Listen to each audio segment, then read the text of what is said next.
தமிழக பாஜக தலைவர் அண்ணாமலைக்கு எதிராக பல்வேறு இடங்களில் இன்றும் போராட்டங்கள் தொடர்ந்து வரக்கூடிய சூழலில் ராணிப்பேட்டையிலும் அதிமுகவினர் திரண்டு கோஷங்களை எழுப்பி வருகிறார்கள். இது தொடர்பான முழு விவரங்களோடு இணைகிறார் எமது செய்தியாளர் வெங்கட்ரமணன். அவரிடம் பேசலாம். வணக்கம் வெங்கட்ரமணன், தற்போதைய கள நிலவரங்களை பதிவு செய்யலாம். வணக்கம்.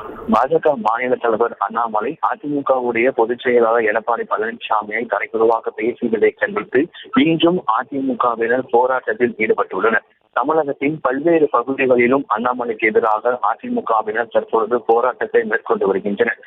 அதிமுகவுடைய பொதுச் செயலாளர் எடப்பாடி பழனிசாமி ஒரு செய்தியாளர் சந்திப்பில் கோவையில் பாஜக மாநில தலைவர் அண்ணாமலை பிரச்சாரத்தில் ஈடுபடும் போது 500 நாட்களில் 100 நலத்திட்ட உதவிகளை மத்திய அரசிடமிருந்து தமிழக அரசுக்கு கொண்டு வருவேன் என கூறினார். அதற்கு பதில் தெரிவிக்கும் விதமாக ஞாயிற்றுக்கிழமை நடைபெற்ற பாஜகவுடைய பொதுக்கூட்டத்தில் பேசிய பாஜக மாநில தலைவர் அண்ணாமலை அதிமுக பொதுச் செயலாளர் எடப்பாடி பழனிசாமியை மிகவும் தரம் தாழ்ந்த வார்த்தையை பயன்படுத்தி பேசியிருக்கிறார்.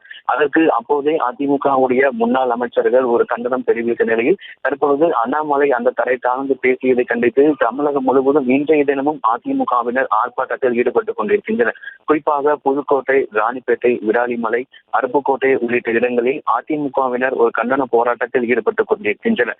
அதிமுக பொதுச் செயலாளர் எடப்பாடி பழனிசாமியை தரைக்குறைவாக பேசியதற்கு எதிர்ப்பு தெரிவிக்கும் விதமாக தற்பொழுது அதிமுகவினர் இந்த போராட்டத்தை மேற்கொண்டு வருகின்றனர். இந்த போராட்டத்தில் ஈடுபட்டுள்ள அதிமுகவினர் அண்ணாமலைக்கு எதிரான கோஷங்களை எழுப்பியும் அதே போல காவல்துறை அவர் மீது நடவடிக்கை எடுக்க வேண்டும் என்கின்ற ஒரு கோஷங்களை முழக்கமிட்டும் அவர்கள் தற்பொழுது இந்த போராட்டத்தில் ஈடுபட்டு வருகிறார்கள்.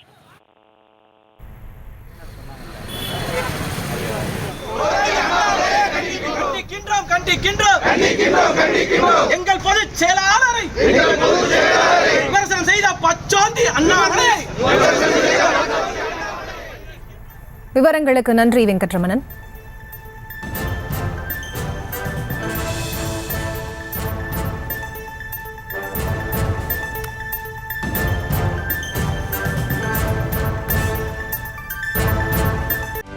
செய்திகளை உடனுக்குடனும் துல்லியமாகவும் தெரிந்து கொள்ள சப்ஸ்கிரைப் பண்ணுங்க.